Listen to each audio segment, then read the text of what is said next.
Olá pessoal, tudo bem com vocês? Sejam todos bem-vindos a mais um episódio do Hora D Podcast. Eu me chamo Rosimara Figo e juntamente com o meu parceiro Matheus Stenger estaremos conduzindo diversas conversas com convidados especiais, trazendo muito conteúdo de qualidade aqui para vocês. Afinal, é sempre hora de ampliar nossos conhecimentos através de uma boa conversa. Então pega o cafezinho e vem com a gente. Como de costume, estamos com a nossa parceira aqui de todas as horas, né, de todas as conversas, a Olga Cafeteria. Hoje nos presenteou aqui, né, Matheus, com um bombom, né, um bombom de pote aqui, nossa, tem demais. Uva. Assim, ó, a gente não provou ainda, mas parece que tá uma delícia. Eu já provei o de morango deles lá, mas esse aqui tá sensacional. Então, enquanto a gente vai seguindo aqui no episódio, a gente vai degustando e depois a gente fala para vocês. Lembrando que a Olga Cafeteria, ela fica localizada lá no estacionamento da Vita Medicina Integrada. Eles oferecem almoço, você pode ir lá escolher, montar o teu prato. Eles fazem entregas também de bolos, diversas opções de sabores. Então, a gente recomenda que vocês entrem em contato, vão conhecer o espaço lá da Olga Cafeteria, que vale muito a pena. E falando um pouco da Olga, puxando ali a Vita Medicina Integrada. Na Vita Medicina Integrada se concentra tudo em um só lugar. Ela valoriza a integração da tecnologia com um atendimento humanizado, pessoal. A gente vai estar falando hoje com um médico sobre o pronto atendimento da Vita, que é uma coisa especial, uma coisa diferencial que tem na Vita. E lá vocês vão encontrar muitos atendimentos e muitos exames. Eu gosto bastante deles, Rose, porque quando eu vou na Vita, normalmente eu tenho um problema que eu tenho que resolver, né? Como qualquer um que vai lá ou fazer um check-up. E eu vou fazer o atendimento com o médico, eles já me dão o exame, eu já faço o exame na hora e já saio do exame, já entrego para o médico e já está tudo certo. Então, essa praticidade você só encontra lá na Vita. É o grande diferencial da Vita Medicina Integrada, né? É tudo em um só lugar. E a gente sempre traz aqui os convidados, né, os nossos entrevistados, e hoje a gente trouxe um convidado especial que é o Dr. Tessarolo, e ele vai estar aqui conosco falando um pouquinho sobre o pronto atendimento da Vita, além de trazer aí todas as novidades também que a clínica está oferecendo atualmente. Uma coisa que a gente não falou também, que tem central de vacinas agora também, além de todas as consultas, centro de imagem, com a tecnologia mais avançada aí da região, e tudo isso, como o Matheus comentou, tudo em um só lugar. Então, tem esse diferencial da Vita de todos os profissionais estarem ali e já fazerem esse trabalho também multiprofissional, né, Matheus? Então, eles já têm essa possibilidade de conversar ali mesmo. Então, o diagnóstico ele acaba sendo muito mais rápido e muito mais assertivo, né? Perfeito, Rose. Então, pessoal, o QR Code da Vita está ali. Só vocês passarem o celular por ele ali que vocês vão ser encaminhados direto para o site deles ou o Instagram. E ali vocês entram em contato com eles, marcam uma consulta e vão ser muito bem atendidos por eles, eu tenho certeza. Já falando então, Rose, do nosso... Já dei spoiler, né? Já demos spoiler. Eu acho engraçado porque a gente fala já demos spoiler, mas só que tá na thumbnail, tá no título. É verdade, tá certo. Mas a gente tem aqui com a gente o Dr. José Luiz Tessarolo. Bom dia, doutor. Boa tarde, boa noite, né? Já que nossos ouvintes estão ali. Como o senhor está? Tudo bem, tudo ótimo. É um prazer imenso estar aqui com vocês hoje. Muito boa noite, né, a todos que acompanham o podcast. E hoje é um prazer estar aqui para a gente conversar um pouquinho sobre medicina de emergência, sobre o pronto atendimento, uma área da medicina que eu sou suspeito para falar, porque é uma área que me encanta, eu atuo desde que eu me formei nessa área e é o coração, assim, digamos assim, do primeiro atendimento, estabilização, é uma área muito desafiadora e a gente vem fazendo um trabalho muito bacana com esse serviço novo, é um serviço, como tu mesmo falou, inovador, que conta com um respaldo tecnológico muito grande ali na Vita, né? É isso aí, seja muito bem-vindo, Dr. Tessarolo. Pode se apresentar, já pegando esse gancho aí, já se apresenta para o pessoal, fala um pouquinho da tua formação, especialização, o que você quer contar aí da tua história para quem está nos assistindo, conhecer um pouquinho melhor de ti. Eu sou formado, né, sou médico, formado na Universidade de Santa Cruz do Sul, na Unisc, no Rio Grande do Sul. Sou pós-graduado na área de urgência e emergência pelo Instituto de Ensino e Pesquisa Albert Einstein, em São Paulo. Eu tenho MBA em Inovação, Tecnologia e Gestão de Saúde pela PUC do Rio Grande do Sul. Tenho outras formações, outras pós-graduações, né, formações complementares. Já atuei como docente do curso de Medicina aqui da Universidade do Planalto Catarinense. Atuo desde 2019 no serviço pré-hospitalar, no serviço móvel de atendimento de urgência, o SAMU, né? Atendo também na rede estadual, trabalho na unidade de terapia intensiva já há 3 anos. Já trabalhei nas diversas portas, nas principais referências e portas de emergência aqui da região da Mures e de outros estados também, de outros locais. E hoje eu estou exercendo o cargo, né, de coordenador, de responsável técnico, né, do pronto atendimento da Vita. E ali a gente vem fazendo um trabalho, né, dentro dessa área de urgência e emergência, um trabalho muito bacana que é muito desafiador, porque queira ou não queira, é a primeira vez, eu já fiz em outras oportunidades eu já exerci cargos de gestão relacionada, eu já fui diretor do Hospital de Otacílio Costa, já fui, né, coordenador de outro serviço, mas ali realmente é algo desafiador porque a gente estruturou esse serviço do zero, né? Então toda a construção física, o mobiliário, toda a parte tecnológica, isso ali foi criado do zero. É diferente quando a gente pega um hospital, uma instituição que ela já está em funcionamento e nós vamos aplicar a gestão ali dentro, né? Outra coisa é a gente criar um serviço do zero. Com certeza é muito mais desafiador e muito mais dinâmico, porque a gente começa com um público menor e aquilo ali vai tomando proporções maiores e cada vez a gente tem que se reinventar, né? Então hoje a gente tem um pronto atendimento ali que é um caso assim de muito orgulho, né? Eu fico muito feliz com o que a gente conseguiu até hoje. A gente se baseia muito em protocolos, tá? Se espelha muito em hospitais de excelência no Brasil. A gente tem 6 hospitais que são considerados de extrema excelência no Brasil, só um na região sul, né, que é o Moinhos de Vento, tá? A gente faz grande parte dos protocolos do pronto atendimento baseado em protocolos como o Sírio-Libanês, Albert Einstein, Moinhos de Vento. Então a nossa ideia realmente é atingir a excelência. Nós temos um grande trajeto pela frente, mas hoje o atendimento que nós prestamos é um atendimento que me deixa muito feliz, muito satisfeito. Falando em números, né, já entrando aí um pouco nessa parte do pronto atendimento, hoje nós estamos em média ali 2.700, 3.200 atendimentos por mês, né? Dá uma média de 100 atendimentos diários, né? Se a gente pensar nisso... Bastante coisa. É bastante. Se a gente pensar isso do ponto de vista de privado e convênio, é uma parcela importante, né? O quanto nós estamos contribuindo para desafogar o serviço público. Né? Quantas pessoas estão tendo, às vezes, um atendimento mais resolutivo, né? Qual é o impacto disso, às vezes, na fila de um atendimento público, que a gente sabe que é uma situação a nível de Brasil, de superlotação, né? De ser um atendimento mais demorado. Então, assim, a gente tem um impacto muito importante na saúde de toda a população da Serra Catarinense hoje, né? Desafogando outros serviços, possibilitando um atendimento de maior qualidade. Não há, né, isso me deixa muito orgulhoso de falar que não há hoje nenhum serviço comparável ao nosso a nível de Serra Catarinense. Não existe nenhuma unidade, né, que tenha a densidade tecnológica que nós temos, né, no sentido de ter uma ressonância magnética, de ter, né, uma tomografia de 64 canais. Isso se traduz no quê? Em algo que tem uma resolução muito maior do que a gente vê em outros serviços, né, permitindo exames com, né, uma acurácia, uma qualidade de imagem muito maior. Ultrassom, né, raio-x, eletrocardiograma laboratorial completo. A gente faz toda essa investigação dentro do pronto atendimento. Nós contamos ali com uma estrutura com possibilidade de estabilização. Então, um paciente que precisa, às vezes, de um leito de UTI, de um ventilador, de uma medicação em bomba de infusão, uma estabilização que extrapola um pouco o escopo do nosso atendimento, que é a média e baixa complexidade. Às vezes, esse paciente, a gente não tem como saber, né, se a nossa dor abdominal é uma apendicite, que pode ser algo grave, se aquela dor no peito é uma dor muscular ou é um infarto. Então, eventualmente, às vezes, o paciente ele vai chegar com uma queixa, a gente vai identificar um agravo maior que precisa de uma estabilização, quando a gente tem esse recurso. E, assim, sobreaviso, né? A gente conta com sobreaviso ortopédico, né, cardiológico, cirurgia geral. A gente consegue chamar o especialista para estar atendendo ali. Um respaldo radiológico que é, assim, algo admirável. Eu nunca tive isso em outro serviço, no sentido que a gente faz uma tomografia quando o radiologista está presente, que é na maior parte do tempo ele já lauda. Então esse laudo sai em tempo real, porque a nossa visão como médico da emergência é uma visão às vezes mais grosseira. A gente consegue evidenciar alterações, obviamente a gente interpreta o exame, mas o radiologista ele consegue ver algo, às vezes, que é difícil aos olhos de quem não é tão treinado quanto ele. Ele é especialista nessa área, né? Sim. Então há um olhar diferenciado e hoje a gente conta com um respaldo radiológico imenso. Assim, se eu preciso de um ultrassom, eles estão ali. Obviamente, finais de semana, às vezes no período mais noturno, a gente não tem tanto eles presentes ali, mas a gente tem um telelaudo.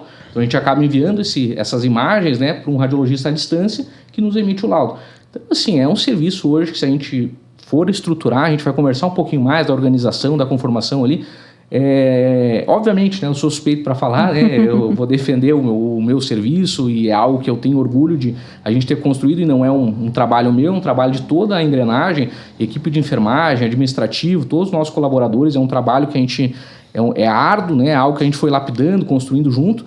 Então, hoje a gente tem um reflexo de um serviço de extrema qualidade e tem muito o que melhorar, mas acho que a nível de comparação com demais serviços da Serra Catarinense, a gente tem um serviço de excelência hoje, né? É legal você ter citado ali a parte da radiologia. A gente teve ali o Igor, o Dr. Igor, que participou aqui do podcast com a gente tocou altas conversas com ele, foi muito produtiva a conversa com eles, e ele também ressaltou isso e ainda mostrou que ele é um radiologista intervencionista, né? Então, ele é o único de Lages que faz a parte ali de intervenção na área da radiologia, e isso é muito interessante que a Vita tem. Você até comentou, sou suspeito, né, doutor Tessarolo, mas todos os profissionais que a gente traz aqui, a gente escuta isso, né, que o profissional está trabalhando num local onde tem tecnologia avançada, onde as pessoas, o corpo clínico também, os profissionais, são escolhidos a dedo, né? Então, existe todo um critério, tanto de equipamentos, sempre atentos, né, para trazer o que há de melhor. E a gente já escutou aqui, né, que, por exemplo, você, né, trouxe aí que já trabalhou em tantos outros locais e que a gente, na verdade, está até melhor, né? Não perde para São Paulo, às vezes está no mesmo nível ou até melhor. E Lages acaba sendo um polo, né, doutor Tessarolo, como você bem colocou, né? Então, não é só Lages, né? A gente sempre atendeu aí todas as outras regiões e eu acho que a Vita vem só para fortalecer, né, esse atendimento. Sem dúvida. Que bom que tu citou a parte do recurso humano. Porque além, né, da parte tecnológica, da gente ter à disposição um laboratório, exames complementares, poder fazer uma investigação num paciente que necessita, né, a parte de recurso humano realmente ela é muito desafiadora.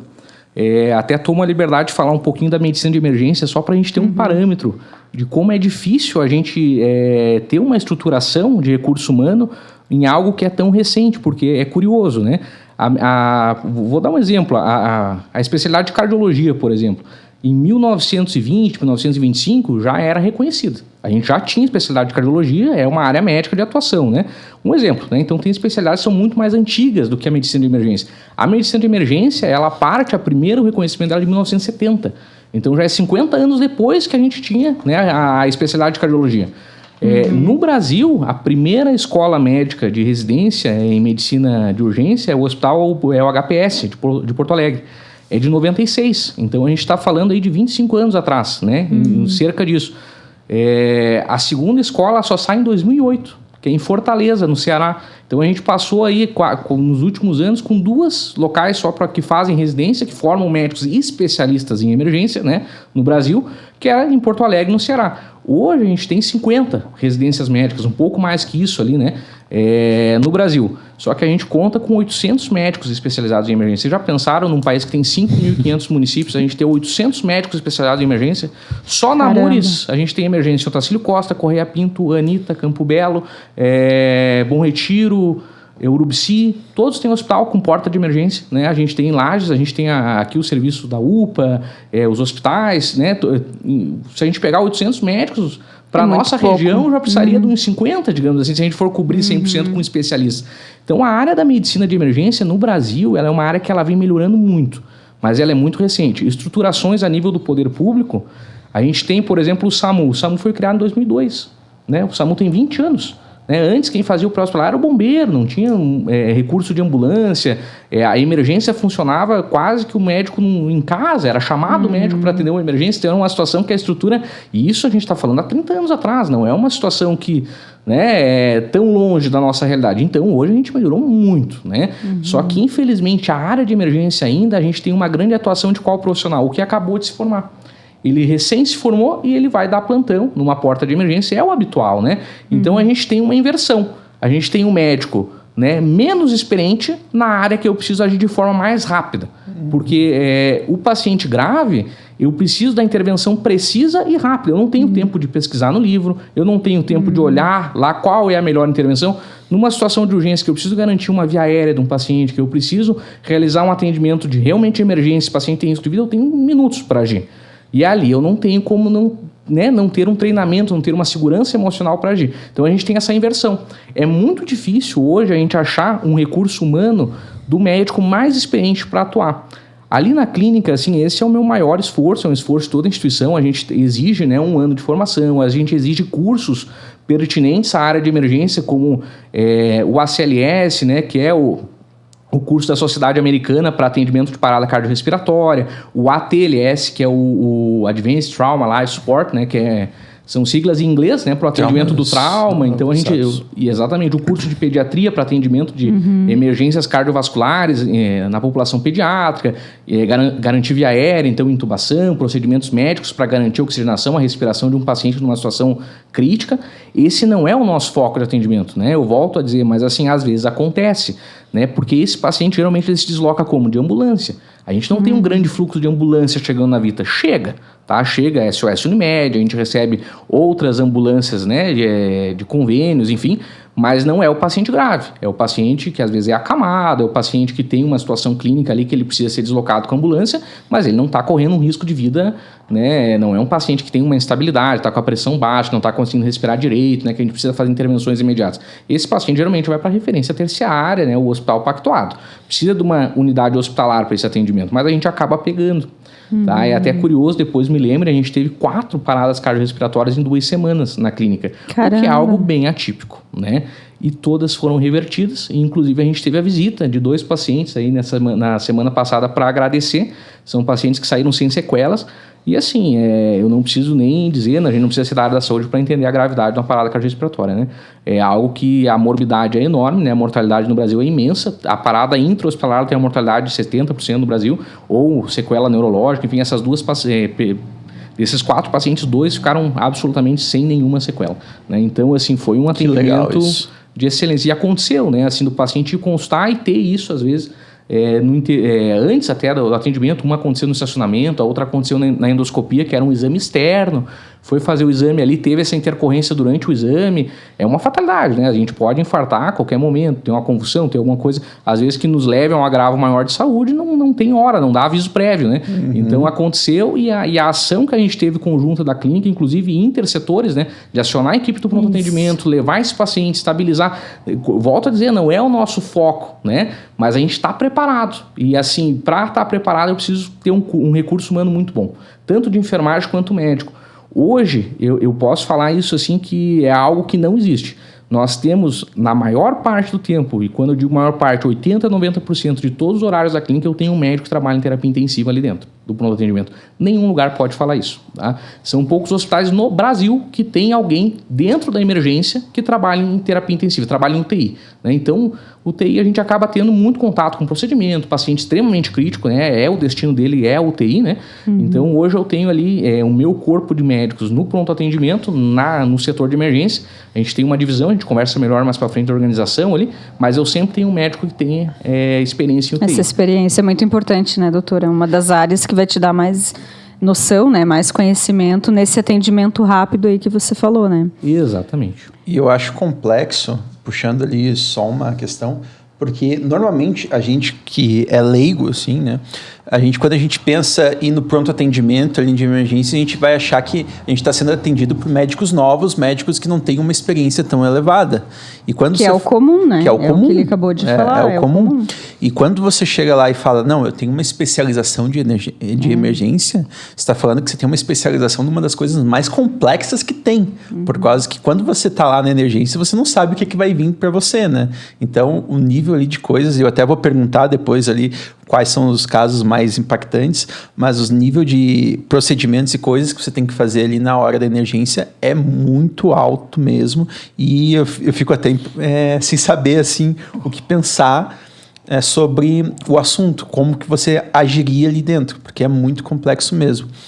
Tem que ter uma segurança, né, doutor Tessarolo? Eu acho que aliar o conhecimento, a experiência, o profissional que está ali na linha de frente, como você, tem que ter uma segurança do que está fazendo. Não tem, como você falou, muitas vezes não vai ter tempo de pensar, né? E é um dos lugares que você mais tem casos emergenciais, né? Porque um médico ali, um cardiologista, um a primeira... ele está ali estudando e trabalhando com o paciente dele, desenvolvendo. Agora você, quando você está lá, o paciente já está mostrando indícios de algo grave, né? Muitas vezes. Então você tem que estar ali e mostrar isso. Exatamente. Assim, em Lages, né, a gente não tem nenhum especialista em medicina de emergência, né? O que a gente faz realmente é pegar profissionais que tenham grande parte da atuação, né, em áreas muito próximas, como medicina intensiva, né? Então, UTI e emergência são 2 setores assim muito próximos. A diferença é que na UTI você já chega com o diagnóstico e manejado por uma emergência, né? E na emergência não. Na emergência quem tem que dar o primeiro diagnóstico, iniciar o tratamento, estabilizar é o médico que está lá. A gente tem uma organização ali, né, que a gente conta hoje com 3 a 4 profissionais, tá? Isso é algo também surpreendente. Se a gente for falar em números, tá? A gente pegar, por exemplo, o pronto atendimento municipal, a gente atende hoje números, tá? Eu não estou muito por dentro das estatísticas recentes, assim, do atendimento municipal. Mas o que eu me recordo era mais ou menos 300, 400 atendimentos dia, tá? Na UPA 24 horas, né? Então, se a gente pegar isso, eles realizam esses 400 atendimentos com 3 a 4 profissionais. Hoje eu estou realizando 100 atendimentos dias com 3 a 4 profissionais. Né? É a diferença. É diferente, né? Então, mas é uma demanda considerável, 100 atendimentos dia. A gente tenta prestar da melhor forma possível e a gente se divide. Eu tenho um médico que cuida, né, da observação, da emergência, da sala vermelha, né? Cuida dos pacientes que têm maior gravidade. E atende pacientes que são triados com cores, né? Amarelo, vermelho, são triados já pela enfermagem, já é reconhecido uma alteração no sinal vital, ou um quadro clínico que tem um potencial risco, por exemplo, uma dor torácica, né? O paciente, às vezes, que tem muito fator de risco, tem diabetes, pressão alta, o paciente tem um colesterol alto, às vezes tabagista, né? Chega ali com uma dor torácica, é um alto risco desse paciente ter um infarto. É um quadro que merece mais atenção e do meu recurso mais experiente. Então, eu vou triar esse paciente já como amarelo, a gente vai falar um pouquinho melhor das cores, mas aí eu já passo já direto esse paciente para o médico da emergência. Já podemos entrar, doutor Tessalino, como é que funciona, então, conta para nós como é que funciona o pronto atendimento da clínica, a pessoa chegou lá, o que acontece? Como que você gerencia toda essa parte? Perfeito. Como é que funciona? Hoje a gente organiza da seguinte forma, né? O paciente ele vai chegar na clínica ali, vai abrir o atendimento, obviamente isso quando é possível, que 99% dos pacientes vão chegar com algum familiar, que tem possibilidade de ir ali no balcão, tirar a senha, a realizar o cadastro, né, na recepção, deixar o seu documento, até para a gente já, né, também é uma segurança do paciente, o paciente correto, pulseira, né, identificações de alergia, risco de quedas, enfim, a gente já faz todo um processo nessa abertura do atendimento. Mapeamento ali. Exatamente. Se o paciente tem um agravo maior, um exemplo, o paciente teve um corte, está com sangramento ativo, um paciente está com muita dor, gemente de dor, esse paciente ele vai já ser deslocado para o atendimento, né, imediato, e depois alguém, né, algum familiar, ele vai fornecer algum documento, lá em um outro momento a gente realiza a parte burocrática. A ideia é o que é priorizar o atendimento, né? Então, prontamente, se a gente reconhece alguém com um agravo maior, vai para o atendimento médico, já vai ser atendido lá na observação justamente pelo médico da emergência, né? Mas de forma geral o paciente chega, abre o atendimento, vai para a triagem, né, que é a classificação de risco, é o acolhimento, onde a enfermeira verifica os sinais vitais, né, muitas vezes também tem que verificar o peso, principalmente na população pediátrica, porque isso influencia na dose das medicações, e ali ela já reconhece se eu tenho a saturação baixa, o paciente tem uma oxigenação mais baixa, tem um esforço para respirar, está com alteração da pressão baixa, pressão muito alta, enfim, né, já vai só com os sinais vitais a gente já consegue. O nosso protocolo é um pouquinho diferente, tá? O que funciona em todos os locais? O protocolo mais utilizado a nível não só de Brasil, mas a nível de outros países, né?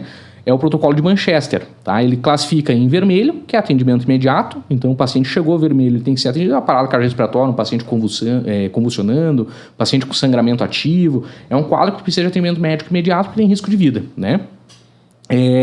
Laranja, que o atendimento é em 10 minutos, então também um paciente muito grave, com deterioração importante, né?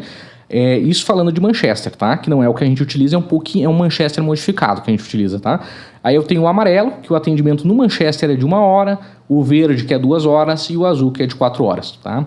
Eu tenho ali, um dos valores que eu trago para o pronto atendimento é a agilidade, tá? Porque a agilidade diminui sequela e assim, eu sou paciente, gente, né? Eu não sou médico, eu não sou só plantonista, eu não sou só médico da emergência, coordenador, enfim.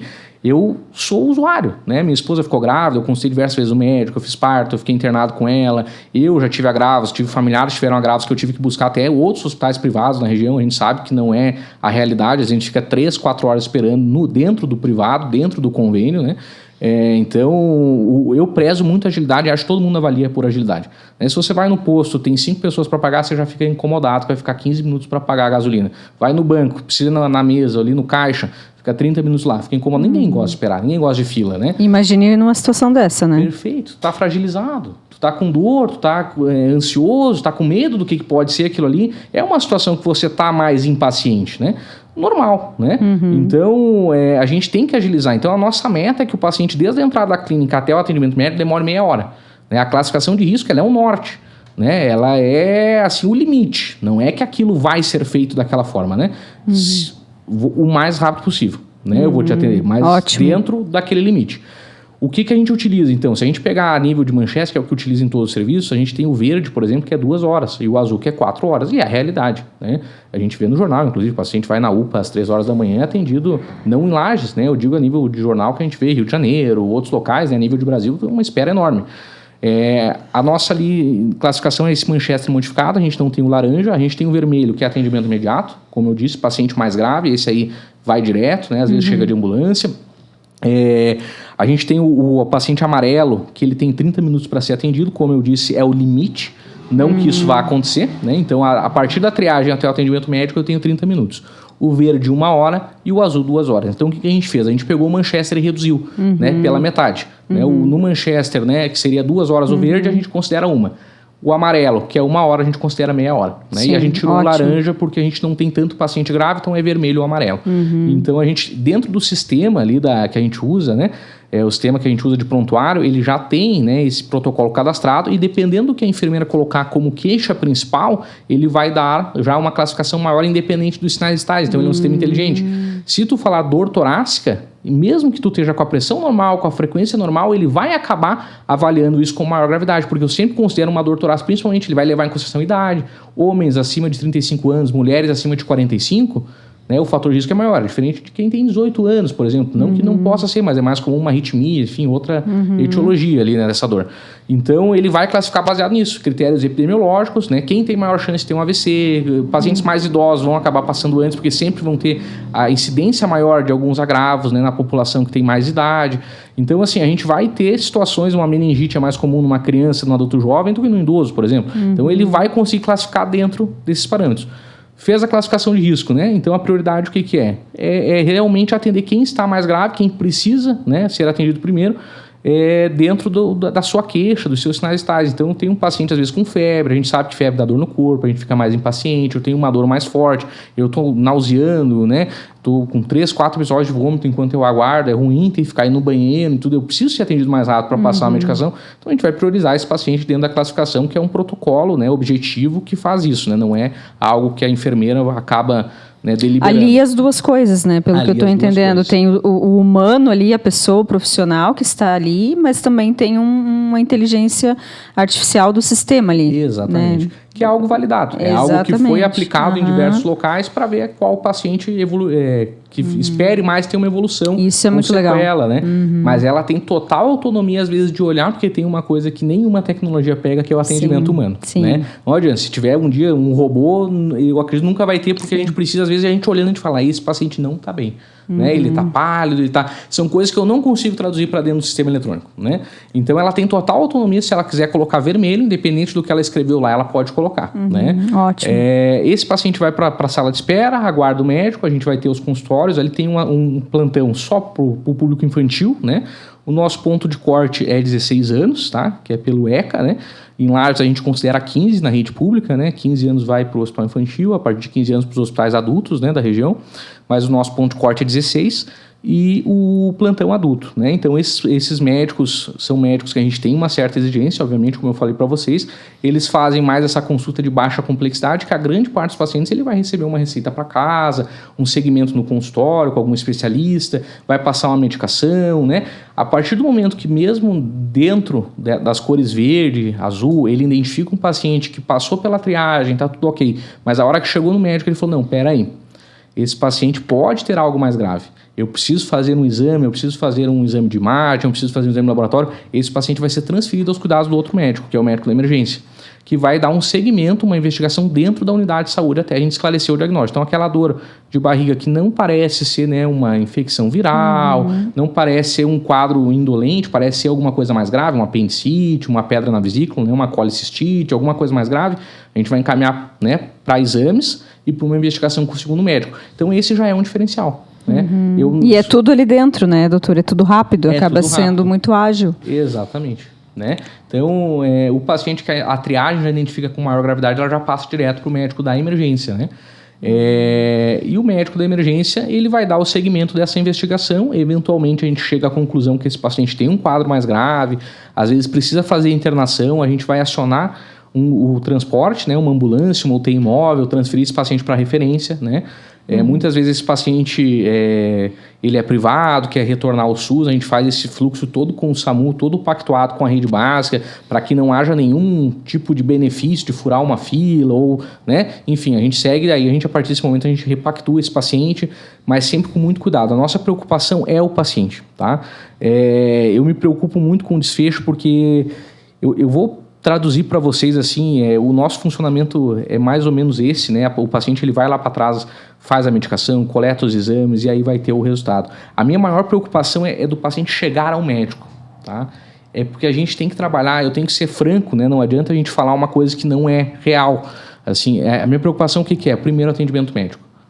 Porque o paciente teve atendimento médico, ele já teve um olhar do enfermeiro, já teve o olhar do médico, e aí a gente pode dar segmento. Às vezes vai demorar um pouquinho para o exame sair, para o laudo sair, porque o exame ele é processado, vai para a máquina, demora para o laboratório emitir, mas ali você está dentro da unidade de saúde. Se você tiver um agravo, é até melhor que eu te observe algumas horas, porque eventualmente tu bateu a cabeça, daqui a pouco tu começa a ter sintoma, né? Aquele quadro que parecia ser bem leve se mostra outra situação.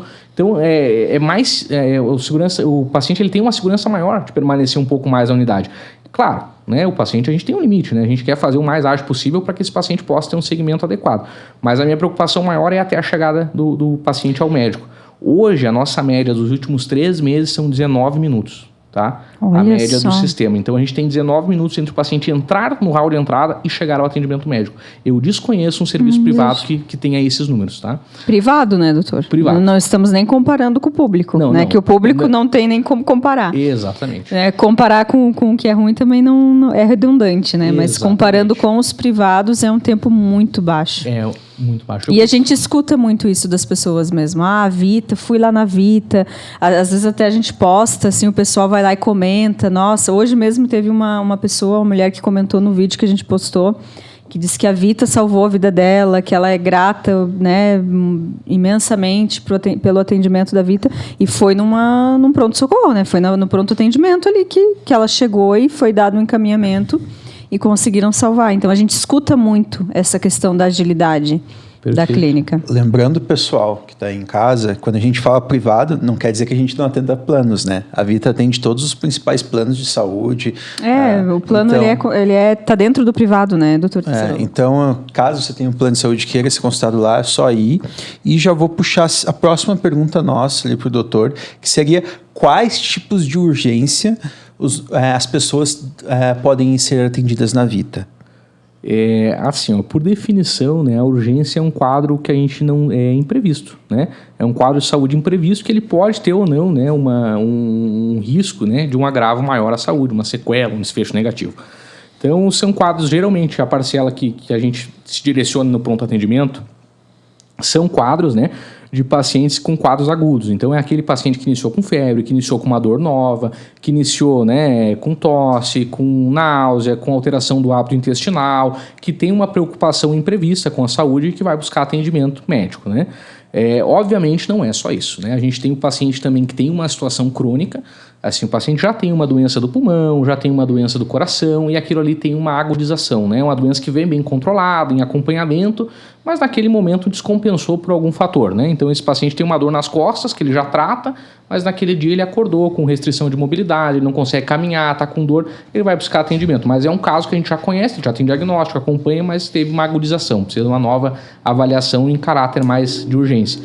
E a gente, assim, eu considero, né, isso é uma coisa que eu passo para os plantonistas, para os médicos, para o nosso corpo clínico, a questão de também ser uma porta de entrada, né? Nem sempre o nosso paciente ele vai estar extremamente grave, e eu nem espero que ele esteja assim, né? Esse paciente ele tem que vir de forma geral de ambulância, né? Mas assim, a gente também serve de porta de entrada. Às vezes eu tenho uma dúvida, eu tenho uma dor numa região do corpo, eu não sei qual é essa dor de barriga, será que eu consulto com um gastroenterologista? Será que é o coloproctologista? Será que é o cirurgião geral? Qual é o médico que eu preciso consultar? Às vezes essa dúvida é uma consulta, consultar é isso, é perguntar, é tirar dúvidas, né? Então assim, o pronto atendimento ele tem casos mais agudos, é a grande parcela, mas a gente tem pacientes que simplesmente vêm, às vezes olhou um exame, viu uma alteração, ficou muito preocupado com aquilo ali, vem só realmente tirar uma dúvida. A gente vai falar, olha, né, tem uma alteração, é algo que o senhor vai ver lá com o seu médico que lhe pediu o exame, que ele está lhe acompanhando. Não é nada que exija uma intervenção imediata, de internação e tudo, fica tranquilo, né? Vai precisar investigar, vai precisar acompanhar, mas não é nada assim para o senhor se preocupar, não fique ansioso, né? Então, às vezes, tranquilizar o paciente é um atendimento, né? Então, e às vezes encaminhar também para os profissionais que já existem ali, né? Exatamente. Às vezes o paciente tem dúvida, qual o melhor médico para consultar, né, na minha situação. Então a gente serve como porta de entrada, às vezes para um atendimento de consultório. O paciente vem, como é algo instantâneo, né, ele vai chegar, ele vai ser prontamente atendido, como diz o nome, né, do pronto atendimento. Ali a gente consegue sanar uma dúvida e direcionar ele melhor para um atendimento, para um segmento de consultório, né? Mas deixa eu só complementar. Dentro de urgências e emergências, doutor Tessarolo, o que a Vita consegue atender hoje? Porque você falou baixa e média complexidade, então quando é alta complexidade vocês acabam encaminhando. Se tu puder explicar um pouquinho sobre isso. Perfeito. Assim, ó, isso tem que ficar claro, assim, é uma coisa que a gente tem às vezes é algo até peculiar, porque a gente pega, né, esse tipo de frase, cheguei lá, fizeram os exames, daí me encaminharam. Assim, o fazer os exames, o dar um diagnóstico inicial, iniciar um tratamento, porque eu vou iniciar a medicação. Se eu acho que você está, né, com um infarto agudo do miocárdio, você tem um infarto no seu coração, eu olhei o eletrocardiograma, às vezes você vai demorar meia hora dentro da clínica. Você vai chegar, vai ser atendido, eu vou rodar um eletrocardiograma, vou olhar as alterações e falar, o senhor está infartado, né? Penso, vou passar, transmitir isso para o paciente, vou tratar ele. A gente vai dar ali aspirina, clopidogrel, enoxaparina, a gente vai fazer todo o tratamento daquilo ali e encaminhar ele para um cateterismo. A gente não oferta o cateterismo, e essa é a alta complexidade. O cateterismo ele exige uma internação, né? Aí eu vou encaminhar ele com uma ambulância para a unidade hospitalar de referência, né, referente àquele problema que ele tem. Né? E vocês já fazem todo o encaminhamento com deslocamento, tudo, né? Já vem tudo, já acontece tudo ali na hora. Exatamente. Mas aí entra a minha observação. E se não fosse ali? Mas demorou 1 hora. Mas tem alguém que pediu o exame certo, interpretou o exame certo e iniciou o tratamento em questão de minutos. Ele encaminhou rápido. Que bom que o senhor ficou meia hora, 1 hora ali. A gente já identificou que aquilo ali precisava de uma complexidade maior e com tempo sensível. Porque se eu não trato um AVC em 4 horas e meia, um AVC isquêmico, eu tenho sequela. Se eu não trato um infarto em 12 horas, quanto mais tempo há uma obstrução do fluxo para o coração, mais tempo, mais tecido fica sem sangue, mais tecido vai morrendo. Então é tempo sensível. Quanto antes eu tratar, melhor. É fundamental. Eu acho que você fez essa fala certa, porque eu tenho um exemplo, né, Rose? O meu pai, ele passou mal semana passada, ele estava em Gramado, no Rio Grande do Sul, passou mal, foi pro PA deles lá, eles não identificaram nada e ele simplesmente voltou deram medicação. Viagem, deram medicação para dor, saiu e tudo certo. Terça-feira, eu, a Rose e meus pais estavam no jantar, ele passou mal de novo, a gente foi lá na Vita, o médico olhou, foi o doutor Pedro, né? Doutor Pedro. Foi o doutor Pedro, agradeço ao doutor. Ele olhou a gente, ele olhou o Maurício, meu pai, fez, não, é pancreatite. Pancreatite aguda, foi lá, fez um exame só, com aquele exame já descobriu que era realmente aquilo e mandou, meu pai ficou internado no hospital no final de semana. Então, só com um exame, que era exatamente o exame certeiro, ele descobriu que meu pai tinha e já resolveu, né? Então, é muito importante isso que você falou mesmo. E detalhe, né, no caso do Maurício, assim, ele já vinha acompanhando Já era uma situação que estava sendo investigada e aí o médico foi muito importante, porque ele aquela intuição ali que você falou, né? Não, tem alguma coisa errada aqui. Não é só uma intoxicação alimentar, tem alguma coisa de errado. Eu vou pedir tal exame, né? E eu sei que ele fez outros também. Mas aquele exame ele fez toda a diferença e a agilidade que foi o tratamento também. E aí foi já, né, o tratamento da pancreatite, a internação, né, então já foi bem... Já foi internado, né, em menos de 1 hora foi atendido, já foi feito o exame, já foi encaminhado para internação, daí na internação ele ficou para o final de semana. Mas é muito importante mesmo. Ali, assim, de forma geral, o que nós atendemos são seres humanos, né, com qualquer demanda. Obviamente, né, o paciente inconsciente, o paciente vai andar de ambulância, alguma coisa assim, ele não vai chegar para nós, mas isso pode acontecer ali na clínica da gente evidenciar uma situação emergencial. E é isso que a gente está falando. O que eu fiz ali é algo fundamental, que às vezes a gente não valoriza. A gente fala, mas foi bem rápido, já me encaminharam. Mas que bom, porque alguém identificou certo algo que poderiam ter lhe dado uma injeção e mandado para casa e o senhor ter tido um desfecho negativo em casa. Uma sequela irreversível, uma comorbidade que a gente não conseguiria reverter. Então esse é justamente essa excelência. É realmente pedir o exame certo, interpretar de forma correta e dar o tratamento correto, que muitas vezes é o encaminhamento, né? O paciente precisa internar. Hoje o que acontece, né? A gente tem algumas coisas que a gente consegue fazer uma parceria com o Hospital Infantil, o Hospital Seara do Bem, na verdade, né? Onde a gente consegue encaminhar, às vezes, uma apendicite, uma colicistite, um paciente que precisa, às vezes, de uma cirurgia, uma intervenção de uma hérnia, alguma coisa nesse sentido, o cirurgião nosso avalia e encaminha para internação ali no Hospital Seara do Bem. Eles fazem a intervenção cirúrgica ali com anestesia, tudo, parte ortopédica, correções de fraturas. A gente consegue nós mesmos encaminhar e conseguir dar segmento através da própria Vita, né? Mas a estrutura hospitalar, às vezes a gente precisa dela de urgência e tem algumas situações que realmente a gente não tem, né? Uma delas é o cateterismo, né? Então, assim, eu preciso fazer, né, um procedimento emergencial no infarto, a gente vai encaminhar para a rede pactuada, que é aquele hospital que está cadastrado para atender o seu convênio, para atender o privado dentro da rede. Até uma curiosidade que é bacana a gente falar, nesse mês agora de novembro, a gente encaminhou, né, para a Superintendência de Urgência e Emergência, a gente redigiu o documento para a gente fazer parte do mapa da saúde catarinense, né? Então, assim, para a gente poder, né, ser pactuado em rede e poder receber ambulâncias do serviço público. Em que situação isso aconteceria? Vou dar um exemplo para vocês, está numa partida de futebol, caiu, torceu ali o tornozelo, não consegue andar, o pessoal que está contigo aciona o bombeiro vai lá, né, faz a imobilização e tu manifesta a vontade, olha, eu tenho Unimed, né, eu tenho essa saúde, ou eu quero ir privado, eu gostaria de ir para a Vita. Né, a partir do aceite da Secretaria de Saúde, né, Secretaria Estadual, a gente consegue receber esse paciente na Vita. Né? Que legal. E aí a gente consegue dar um tratamento para ele dentro, né, da parte ortopédica, que é uma parte que a gente tem bem completa, né, com sobreaviso ortopédico, questão de correção de fraturas. Ali a gente tem um corpo clínico composto com bastante... Bem robusto, muitos ortopedistas, né? É algo bem, como tu mesmo disse, bem robusto, acho que é uma palavra que cabe muito bem, que a gente consegue dar um tratamento muito adequado nessa parte ortopédica, né? É diferente, por exemplo, de um paciente que politraumatizado, né, houve uma colisão frontal na BR-282, o paciente tem múltiplas lesões, esse paciente é nível hospitalar, né? Agora, assim, o paciente que tem um agravo, precisa de uma investigação inicial, ótimo, é esse paciente que a gente gostaria, e é a grande parcela, né? Assim, em números, a grande parcela dos pacientes é esse paciente de média complexidade, que eventualmente precisa da alta complexidade, mas ele está estável, ele não precisa de um suporte de UTI imediato, né? Então, é justamente isso. O nosso diferencial é dar o diagnóstico certo, pedir o exame certo, não liberar o paciente com uma injeção para casa, né? Então, obviamente, dentro do que é necessário, o exame ele tem que ser bem empregado, senão ele até gera confusão. Se a gente pedir exame para tudo toda vez, a gente vai ter confusão, né? Algum vai vir positivo, vai direcionar os pensamentos para o outro lado, então tem que, né, avaliar o paciente... Ser assertivo. Ser assertivo. O que eu tenho ali até, assim, entrando nisso, tá? A gente falou bastante da agilidade, tá? Eu tenho, assim, se eu fosse resumir os valores que eu tento trazer para a clínica, que eu vejo que é algo também que a administração, que toda a direção, todo o corpo clínico traz, eu resumiria em 3 palavras, né? Que é agilidade, né? Eficiência, né? E humanização. Só que... não tem, isso é uma opinião minha, mas não tem maior demonstração de humanização do que você se interessar em resolver o problema do próximo. Isso para mim é empatia. Eu sei que tu tá sofrendo, eu vou me interessar em entender o que está acontecendo com você e vou lhe tratar de forma correta.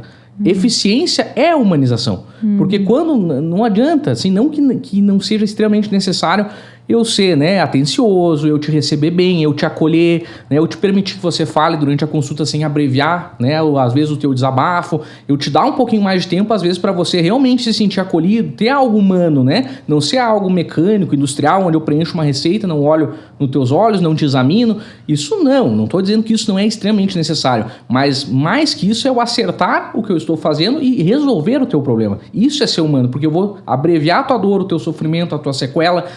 É justamente isso que se trata de empatia. Eu sei que tu está sofrendo e eu vou me interessar em resolver. Não é 100% correto. Eu não preciso ser 100% correto, mas eu estou interessado em resolver. Então o plano A é esse, a minha maior hipótese diagnóstica é essa. Né? A gente tem situações, a medicina de exato ela não tem nada, né?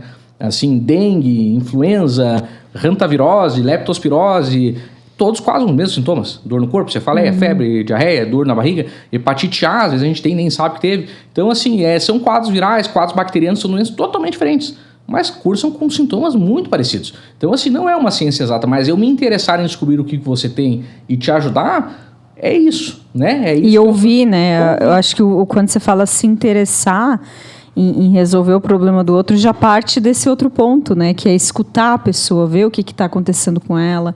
Acho que esse é um ponto, né? Não que isso leve muito tempo, mas ali uma anamnese muito bem feita, ali em cerca de 15 minutinhos, 20, você ouvindo de fato o paciente, você consegue captar muita coisa, né? E esse diferencial dos exames, né, gente? Eu acho que isso é sensacional, assim, você ter esse respaldo tecnológico, de equipamento, eu pensando ali no profissional médico, né? Eu sei que eu posso pedir o exame agora e vão fazer agora e vai sair o laudo já para mim. Então, eu fico muito mais seguro em relação a isso, né? Eu acho que isso também é uma questão que favorece bastante o atendimento da Vita. E eu ia perguntar também, já aproveitando para fazer o link, quais são os casos mais comuns que chegam ali pro PA, doutor Tessarulo? Olha, no pronto atendimento da Vita não é diferente de Lages em si, né? Nós temos uma cidade que ela é desafiadora do ponto de vista respiratório, né? É uma cidade com clima úmido, frio, né? Muitas trocas de temperatura. Então, um paciente que tem asma, né? Que o pessoal usa o termo bronquite, às vezes mais genérico. Paciente que às vezes tem um problema pulmonar como enfisema, né? Uma doença pulmonar obstrutiva crônica. Ele tem muitas descompensações, porque a gente tem um clima muito favorável, né, às partes de infecções respiratórias, descompensações de doenças respiratórias. Então, sem dúvida nenhuma, a gente tem uma grande demanda do ponto de vista respiratório. A outra grande demanda é a questão gastrointestinal, né? A gente tem muitas demandas em relação à dor abdominal, alterações de hábitos intestinais, infecções urinárias. Esses dois grandes grupos realmente representam a maior parcela. E a gente tem, né, a questão também ortopédica, então traumas, quedas, contusões, seria também não diria que seria o terceiro, mas acho que se equipara com os outros dois, é dos principais atendimentos que a gente tem ali. Então, relacionado a trauma, né, que é uma agressão externa ao organismo, às vezes uma queimadura, uma queda, um corte. Acidente, né, que acontecem. Exatamente, uma torção, um entorse, enfim. Essa parte de dores abdominais, investigações abdominais, né, e a parte respiratória, eu acho que seriam os 3 grandes grupos assim, que a gente consegue englobar bem, né? Principalmente a população infantil, né? População infantil, a gente tem às vezes de 6 a 8 infecções respiratórias por ano, né? A criança, ela tá sempre com o narizinho escorrendo, ela tá sempre às vezes com uma tosse, principalmente quando elas começam a ir na escolinha, na creche, enfim, tem um contato maior com o vírus, né? Elas acabam se transmitindo entre si algumas infecções respiratórias. Então, só na parcela pediátrica ali, a gente já tem uma grande demanda da parte respiratória, né? A gente consegue fazer algumas coisas ali, algumas situações que não tem em todo local, que são testagens, né? Obviamente a gente não consegue testar tudo para todo mundo, né? Tem coisas que a gente vai realmente, do ponto de vista médico, não é necessário testar, a gente vai tomar uma conduta muito similar se o exame... Quando eu não muda a minha conduta se vier positivo ou negativo, eu não preciso fazer, né? Tu concorda que se eu for te tratar da mesma forma, se aquele exame, independente do resultado, eu não preciso pedir, né? Agora, às vezes, vale a pena a gente testar por questões de isolamento, a gente consegue fazer teste de influenza, teste de Covid, a gente consegue dosar sorologia para dengue, inclusive na época que tinha, a gente leva muito critério epidemiológico, a gente está tendo um aumento dos casos de Covid agora, por exemplo, nos últimos meses, mas a gente teve ali um período no meio do ano que tinha bastante casos de dengue, principalmente na região de Itajaí, na região do litoral ali, né? Tinha pacientes que fazem muito translado, viajam muito para a região do litoral, vendedores, empresários, enfim. e a gente acabou pegando uma semana com 15 testes positivos de dengue, assim, que é algo incomum, né, para Lages, porque o mosquito aqui ele não tem um habitat tão bacana pelo frio, pela questão, não é tão favorável. Não é tão favorável, né? Então, é bacana que a gente consegue testar, às vezes a gente consegue ter um diagnóstico mais assertivo, assim, e isso é legal, assim, a gente empregar, a gente ter esse recurso não é o que a gente está acostumado, tá? A gente trabalha em outros locais, a gente não costuma, né, ter, assim, o diagnóstico laboratorial presente, né? Às vezes um teste sorológico, um teste molecular à disposição, né? E a gente tem hoje a parceria ali com o Labos e é bem importante essa questão. Eles têm um fornecimento técnico muito bom, assim, do laboratório, ele condiz com a clínica. Então, assim, vou dar o caso ali que a gente citou do Maurício, né? Tu olha e pensa, é uma pancreatite. Tu pede o exame bem alterado. Então, assim, a clínica, ela bate com o exame, né? Então, eu tenho uma confiança muito grande no laboratório hoje. Isso é muito importante também, né? Essa escolha dos parceiros também, vocês são muito criteriosos, né, nas escolhas. Eu acho que uma das principais vantagens que a gente já falou, a agilidade, eu gosto muito disso, porque eu já tive na pele essa questão, tive uma queimadura que fez bolha no pé e fiquei 2 semanas mancando por causa da queimadura. E o primeiro lugar que eu fui foi na Vita, e em menos de 10 minutos eu fui atendido e já fui tratado na queimadura. E já tomei remédio para dor também, né? Sim. Então, se o paciente está lá, tá lá com um problema, tem que ser atendido e precisa ser rápido, a melhor coisa possível é ser atendido o quanto antes para se recuperar rápido, né? Perfeito. Doutor, eu queria fazer uma pergunta agora, uma pergunta mais, vamos dizer assim, para causar. Eu queria saber, assim, quais são os casos mais estranhos que já teve no pronto atendimento. A gente sabe que acontece bastante coisa diferente no pronto atendimento, justamente por ser a porta de entrada para grandes problemas, né, certo? Então, quais são os casos mais estranhos que você já teve, assim? Em relação a casos estranhos, né, a gente tem um desafio muito grande, o pronto atendimento. A medicina, de forma geral, é muito desafiadora, mas o pronto atendimento é o auge do desafio, né? Porque são inúmeras combinações, situações que podem chegar. A gente tem situações assim, eu me venho na memória uma situação que a gente teve num paciente pediátrico, que o médico atendeu e até pediu uma segunda opinião. A gente trabalha muito em parceria ali na Vita, né? Como eu já expliquei a organização, às vezes o paciente é atendido por 2, 3 médicos junto, porque não, né, é melhor para o paciente dessa forma. Olha, o paciente está com dor no ouvido, fez uma cirurgia com otorrino recentemente, abordou aquela parte do ouvido, mas a princípio retirou os pontos, não era para ter nenhum, né, sinal ali dentro quando a gente vai olhar o ouvido, fazer, né, a otoscopia, um nome bonito, né, de olhar ali dentro do ouvido. Mas tem um conteúdo ali dentro, né? Tem um conteúdo verde. E às vezes o fio de sutura, o material que eles usam na otorrino, ela tem colorações. Às vezes é um fio azul, um fio verde, né? Então não é aquele fio pretinho. Eu pensei, deve ser a sutura, quem sabe ficou um ponto, alguma coisa assim. A gente foi olhar e chegamos à conclusão que era a massinha, né? Então acho que a criança teve dor no ouvido e acabou colocando massinha ali dentro, né? Aliviar. Exatamente. Então até foi um caso que a gente achou engraçado, porque a gente fez a remoção, entramos em contato com o otorrino, né? Falei, olha, acho que será que não ficou nenhum ponto? Falou, não, tirei tudo, não é pra ter nada e tudo. Não, então tá, vamos fazer a remoção, vamos dar uma olhada, e tinha massinha ali no ouvido da criança. Eita, então, a gente tem que tomar cuidado, as criançadas são fogo, né? São, né? Engolir assim moeda, né? Às vezes brinquedo, pedaço de Lego, colocar no nariz, giz de cera. A gente tem casos assim que são casos estranhos, mais peculiares, né? Já peguei casos de ter também, me lembrando agora, de ter algum inseto, né? Às vezes... eu morro de medo disso. Dentro do ouvido, né? Eu morro de medo disso. Até não que a pessoa, até a queixa que a pessoa traz é algo assim que nos chama a atenção. Tem um helicóptero na minha cabeça. E é o bater de asas, às vezes, né? É a movimentação do inseto no ouvido que acaba dando esse barulho. Então eu já tive um paciente que realmente ele fez esse relato. Parece ter um helicóptero dentro da minha cabeça. Caramba, e a gente foi olhar que agonia. Ouvido, né? Ele não tinha uma questão tão assim, eu tenho dor no ouvido. Não era algo que direcionava tanto, mas no exame físico a gente viu. E aí, assim, a remoção não é tão ruim. Às vezes a gente coloca alguma solução, água, soro ali, né? Como o bichinho precisa de ar ali para ver, ele vai acabar saindo e depois a gente remove. Ou ele acaba morrendo e a gente remove ele depois, né? Então, assim, não é algo, mas é estranho, né? Curiosidades.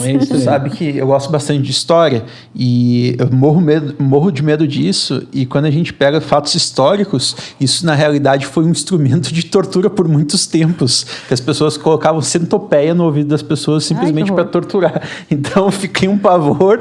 Já assisti vários programas que mostram, relatam isso no pronto atendimento de insetos e, nossa, me arrepio tudo só de pensar. Ó, viu? Se escutar alguma coisa diferente, aí vai lá na Vita que deve ter alguma coisa errada. Aí. Não é nada grave, não fica preocupado, mas vai lá que o pessoal vai atender.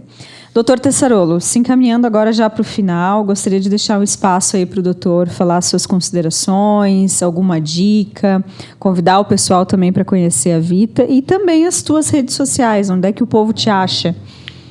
Assim, em relação às redes sociais, eu sou mais primitivo, digamos assim, eu sou quase um homem das cavernas ali, né? Eu não tenho Instagram, eu tenho Facebook, mas utilizo muito pouco, né? Trabalho mais com o WhatsApp, que a gente tem uma facilidade de comunicação, até de trabalho, mas não atualizo muito as redes sociais. Acompanho, às vezes, né, através do Instagram da minha esposa, alguma coisa assim. Isso é um segredo de um casamento saudável também, né? Não tenho Instagram, não tenho, né? Eu utilizo pouco as redes sociais. Em relação a considerações finais ali da Vita, a gente tem um longo caminho ainda, assim. A gente tem questões bem técnicas, assim, porque é um serviço que nasceu do zero. A gente tem 2 anos. Vamos colocar assim, né, na balança um serviço que tem 30, tem hospitais em Lages que tem 70, que tem 100 anos. Né? Como é o atendimento nesses locais? Em 100 anos. Né? Nós, em 2 anos, como é o nosso atendimento? Então, assim, essa situação realmente é difícil. A gente tem que lapidar, a gente demora, às vezes, para achar uma pessoa que a gente tem o perfil, né, para trabalhar, que a gente gostaria, né, que essa pessoa desenvolve bem, essa pessoa consegue ter os valores, como a gente falou, de agilidade, de humanização, de eficiência, a questão de organização interna. Né? Quando a gente abriu, no primeiro dia, eu acho que eu fiz o primeiro plantão da clínica ali, faz pouco mais de 2 anos, a gente já tem 2 pacientes no primeiro dia, né? Aí isso foi paulatinamente aumentando a chegar até 160, 180 atendimentos num dia. Então eu comecei com um médico, eu já trabalho com 4 em alguns períodos de maior pico, 3 em outros períodos. A gente trabalha com respaldo especializado, a radiologia, né? Quantos exames a gente fazia para ter um radiologista lá à minha disposição? Hoje, quantos a gente faz que justifica a permanência desse profissional? Então a gente vai construindo. E sem falar na questão de protocolos, todo o resto, né? Assim, um acidente com uma agulha, com sangue, como faz a profilaxia, como a gente testa. Não existia, a gente criou uma instituição do zero. Né? Diferente de um lugar que já tem isso consolidado, comissão hospitalar, comissão de ética, comissão de prontuário, a gente tem toda uma situação técnica que a gente não vê. A gente vê a ponta do iceberg, que é o atendimento, mas existe toda uma estrutura. Bem complexo, inclusive, né? Bem doutor? complexo. E tudo assim que eu fiz na minha formação relacionada, eu tenho auditoria, tenho pós-graduação em auditoria em saúde, tenho essa MBA em gestão, a gente vê a complexidade. Assim, não existe nada mais complexo do que o serviço de saúde para gestão, né? Talvez uma empresa de produtos químicos, talvez tenha outras coisas que se equiparam, mas a gente tem uma questão de hotelaria, que tem que trocar a roupa de cama da maca, a gente tem que oferecer uma coberta para o paciente, questão de medicação, que tem todo um cuidado de vigilância sanitária para processamento, armazenamento, enfim. Questão de radiologia, emite radiação, tem salas, né? Baritadas, chumbo, enfim, a gente tem toda uma proteção para aquilo ali. É extremamente complexo, né? É extremamente complexo. A gente lida com o paciente impaciente que está numa situação fragilizada, é um paciente que tem, né, dor, que tem, né, uma situação que ele gera um anseio, gera medo, gera apreensão nesse paciente. Então o nosso público também ele já vem, né, com uma situação emocional fragilizada. Já vem abalado. É normal, ninguém gosta de sentir dor, ninguém gosta de estar doente, ninguém gosta de estar preocupado. E o público que nos procura, né, no pronto atendimento é esse. Então é uma situação extremamente complexa, né? Hoje a gente tem um serviço que a gente tem um grande caminho, né, e um futuro projetado para isso. A cada dia a gente consegue melhorar um pouco mais, esse caminho a gente vai continuar traçando, buscando a excelência. Hoje a gente já tem um atendimento muito bacana, um atendimento que realmente... Eu levo meus familiares lá, então assim, se pegar histórico prontuário, né, porque se eu pregar algo que eu não faço, aí também, né, é suspeito. Agora eu levo minha esposa lá, foi 3, 4 vezes fazer medicação, eu já levei minha mãe lá fazer uma ressonância do ombro, tava com uma dor lá, o Dr. Ivan, o ortopedista, atendeu, ela tá com segmento, tá fazendo fisioterapia agora, uma tendinite calcária, uma situação que dá uma dor importante. Então, assim, eu levo minha família lá. Então, eu prego, né, e faço aquilo que eu prego, né? Então, hoje a gente tem um atendimento muito bom, tá? Eu já fui atendido mesmo, como tu citou, fui atendido em Florianópolis, fui atendido em Rio do Sul, fui atendido nos hospitais, hospital da Unimed, hospital particular. eu fiquei 2 horas esperando, né? Assim, o atendimento não me agradou, porque a gente, do ponto de vista técnico, a gente consegue perceber alguns erros. Obviamente, eu não vou apontar aquilo, mas assim, às vezes me preocupa diluir uma medicação sem luva, o jeito que é montado um soro com ar no equipo, entrando, né, na veia da minha esposa. Então, olha, vamos tirar um pouquinho o ar. Obviamente, a gente não vai se impor, jamais vou dar uma carteirada, uma coisa assim, isso não existe, né? Mas assim, a gente percebe e acaba, né, guardando para nós assim, poxa, né, tem que cuidar para isso nunca acontecer lá, né? Então, a gente tem exceção, tem o dia que dá, 60 atendimentos na manhã. Talvez fique um tempo de espera de 40 minutos, um pouquinho mais, mas de forma geral, é o que eu te falei, em 20 minutos a gente presta atendimento médico com a maior eficiência possível. Isso não quer dizer que a gente está 100% isento de erros, existe toda a parte humana por trás, o diagnóstico às vezes se sobrepõe, às vezes a gente tem um sintoma de náusea é comum praticamente em todas as doenças, então nem sempre dá para bater o martelo e dizer é isso. Talvez eu te peça para voltar amanhã, talvez eu te peça para ir no consultório, talvez eu vá fazer um acompanhamento mais perto de você, para a gente ter certeza que aquilo era o que eu pensei inicialmente, né? Mas eu vou te dar segurança para a gente acompanhar junto e descobrir junto o que é. Ao invés de simplesmente mandar para casa, né, doutor? Te dá uma injeção ali de dor e... O único pensamento que eu não posso ter é me livrar do paciente. Exatamente. Né? Deixar o problema para o próximo. Exatamente. Né? Então, injeção em casa, assim, não é uma cultura que funciona. Infelizmente, ela é muito praticada, mas isso é o que a gente abomina, né? A gente, às vezes, sim, vai fazer uma medicação, às vezes não vai fazer nem medicação dentro da clínica, vai tomar comprimido em casa, né? Uma placa na garganta ali, uma faringotonsilite, né? uma amidalite bacteriana, vai tomar amoxicilina em casa, né? Enfim, vai tratar em casa, mas a gente ter esse cuidado de não ter o pensamento, né? De querer passar o paciente para frente, liberar o paciente, enfim... se livrar do paciente. Esse pensamento é uma abominação dentro da área da medicina. Então, assim, hoje, né, o paciente que precisa de um atendimento, e é o nosso perfil de paciente, até uma curiosidade, a gente escuta do paciente, já busquei atendimento 3, 4 vezes, ninguém resolve o meu problema. Então, o paciente, além disso, ele já vem frustrado, né? Ele, né, descrente, né? Vem descrente, né, sempre a mesma coisa, vamos passar um sorinho, vamos lá para casa, e a dor não melhora, e não... Então, assim, a gente tenta fazer o contrário disso, realmente ser resolutivo. O nosso cuidado, toda a nossa atenção é isso, de capacitação da equipe, de, né, procurar, né, elaborar os protocolos, fazer tudo dentro da evidência da medicina e prestar o melhor atendimento possível pelo paciente, tá? Às vezes a gente vai ter, né, pedras no caminho que a gente precisa superando, os desafios eles vão aparecendo, mas de forma geral a gente hoje tem um serviço de qualidade muito alta, né, e a gente busca excelência, o que a gente busca realmente é ter algo diferenciado. Espero que a gente cada vez melhore, que a gente tenha situações como essa paciente de hoje, que é uma daqueles casos daquela semana que eu comentei, que a gente tenha, né, outras pessoas que tenham, às vezes, a intervenção nossa cause um impacto tão grande entre vida e morte, entre sequela e saúde, né?